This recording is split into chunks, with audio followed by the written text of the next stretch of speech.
Hello viewers, today we are going to do lesson 2 from your senior secondary English course. This is a short poem, Leisure, written by W.H. Davies. Viewers, I must tell you something.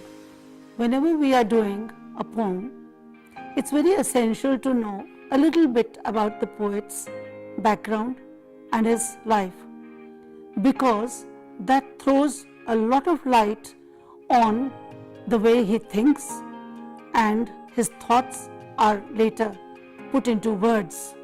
So much of the style of thinking and portrayal of the concept depends upon what kind of a life he led in his childhood. W.H. Davies was the son of an iron molder who lived in the district of Wales. He was born on 3rd July 1871 and died on 26 September 1940. At the age of 3, he lost his father. After a year, his mother remarried, leaving her 3 children to the care of their parental grandparents, who took care of the church nearby. In 1879, the family moved to Ragian Street, and later William started attending the Temple School. In 1883, he moved to Alexandra Road School. A year after joining the school, Williams was arrested as a gang of 5 for stealing handbags. As a punishment, he was given 12 strokes of the birch cane. He was an avid reader. It is said that he could not be by his grandfather's bedside during his final moments just because he was too busy reading an adventure novel. At the age of 14, his grandmother too died, after which he returned to Britain. Here, he lived a rough life, often sleeping in shelters and other doss houses along with other tramps. Doss is like a shelter where homeless beggars and tramps generally live. Davies hated being there, but he had no choice. It is also said that he had a fear that his fellow tramps were equally contemptuous of him. So to avoid their wrath, he would pretend to be sleeping in a corner. All this time he was pretending to sleep. He kept his eyes closed, but mentally he was composing poems which he put down in pen and paper much later. He was very keen to get his poems published, but he had no source or means to do that. Once he borrowed money to have his poems printed on loose sheets of paper, which he tried selling from door to door, but he could not find any taker. When he could not find any buyer, he was so angry and frustrated that he burned all the sheets. A few years later, he managed to get a slim volume of his poetry published in the form of a book. Since he had nobody to promote his book, he did his own marketing by sending these books to rich customers whose names he picked up from the famous Who's Who, and he sold them at a very cheap price. These customers did not mind paying him.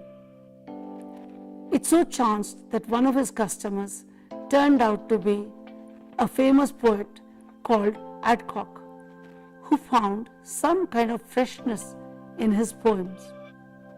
He asked him to meet him. Today, Adcock is known as the man who discovered Davies. This changed his life forever. Davies became one of the most famous Welsh poets of his time. In most of his writings and poems, one can see a reflection of life's hardships and human conditions reflected in nature, as can be judged by some of the titles of his other poems like Money, Joy and Pleasure, rich or poor, a plain life. Pitted against this backdrop, one can understand how some of the themes evolved in his mind. The poem Leisure is like a landmark poem. The first two lines have often become quotable quotes. Let's understand the gist of the poem. First, this poem is a sort of lament on man's busy life today.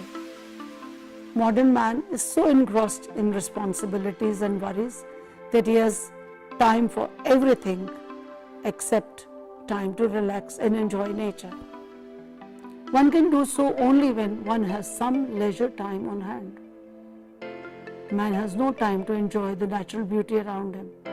It is sad to realize that he fails to see the nature's tiny gifts, such as the beauty of a budding flower or a tiny squirrel hiding its nuts.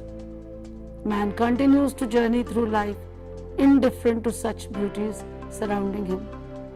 The poet feels that material gains and wealth have widened the gulf between man and nature and is often the cause of psychological and physical ailments. Through this poem, he urges man to slow down a bit and relax because nature is therapeutic. His chief lament is, what is the use of this life if we cannot take some time out of a busy schedule to admire nature's beauty? Let's read the full poem once. What is this life if full of care? We have no time to stand and stare.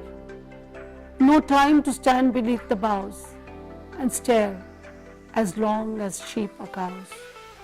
No time to see when woods we pass, where squirrels hide their nuts in grass. No time to turn at beauty's glance and watch her feet, how they dance.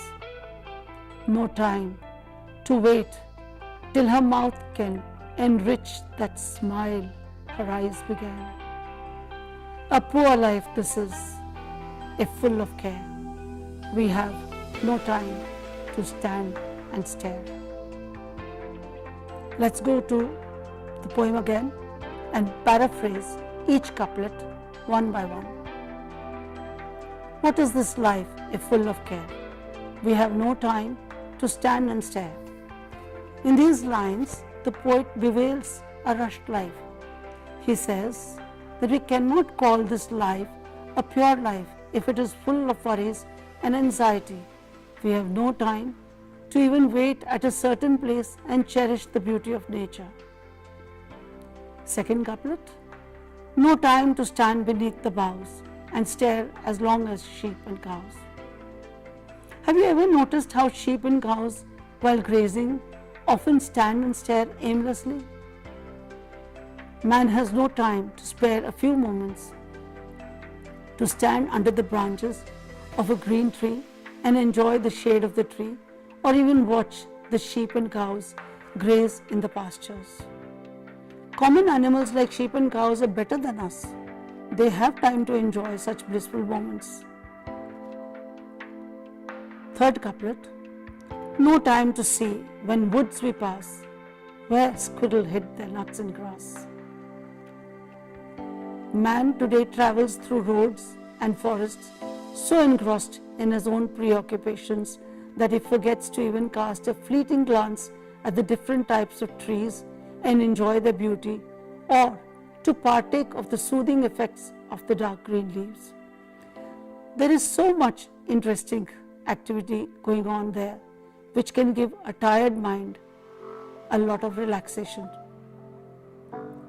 For instance, it is a sight to behold when a small squirrel tries to hide some nuts in its burrows for the winter. This may be an insignificant activity, but it acts like a mental tonic if one can see the beauty in such a tiny act. Next couplet, no time to turn at beauty's glance and watch her feet, how they dance. The poet here says that human beings are blind to the beauty hidden in the streams. For instance, if you stand and watch the gurgling waters dance under the rays of the sun during daytime, you would feel as though the water was full of shining stars, similar to the sky at night. Sometimes the waters are so clear that one can see the pebbles and stones shine through the surface. No time to wait till her mouth can enrich that smile her eyes began. The poet compares nature to a dancing girl in the fields. It is our bad luck that we cannot watch this girl or a woman dance. Her movements, especially of her feet, are beautiful and enchanting, but sad to say, we have no time to relish this beauty and feel amused. By giving us example of a beautiful girl with a beautiful smile, the poet compares nature's beauty to the smile and says, we have no time to even wait for the words the mouth of the dancing girl has begun to utter, or wait for the smile to complete itself. Here, the poet is trying to personify natural beauty by treating her as a young, beautiful dancing girl with a smiling face. Next couplet. A poor life this is, if full of care. We have no time to stand and stare. These are the concluding lines of the poem. Once again, the poet reiterates sadly that a life which has no place for leisure is a poor life. A life full of care and worry is no life at all. So now we see how the poet has tried to convey to us the message that we need to find time from a busy schedule to be with nature and enjoy its bounties. Can you think of any one time when you went on a holiday or a picnic to a place of natural beauty? What did you do there and what did you see? This is the time when we like to click pictures and take back memories of the rich and beautiful scenery with us. Let us now analyze the poem for other things. For instance, what is the form and structure of this poem? Look at the poem once again. You will find that it has 6 couplets and 12 lines.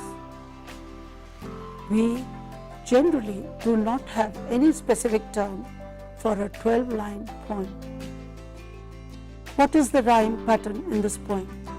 Rhyme is when the sound of the last word in each line gets repeated. Example, care and stare in the first couplet. Now see for yourself which words in the other couplets rhyme with each other. I'm sure you can. Let's talk about some other literary devices used in the poem. The other devices are repetition. When lines or phrases are repeated in a poem. In this poem, the words no time to is repeated 7 times. Other repetitions are full of care. We have no time to stand and stare. Next, imagery. This is when a poet uses words to create some sort of picture in our minds. Look at these examples. Stand beneath the boughs. Can you see some kind of a picture of a person standing under a tree? Now try to see which other words help create picture in your mind. Alliteration.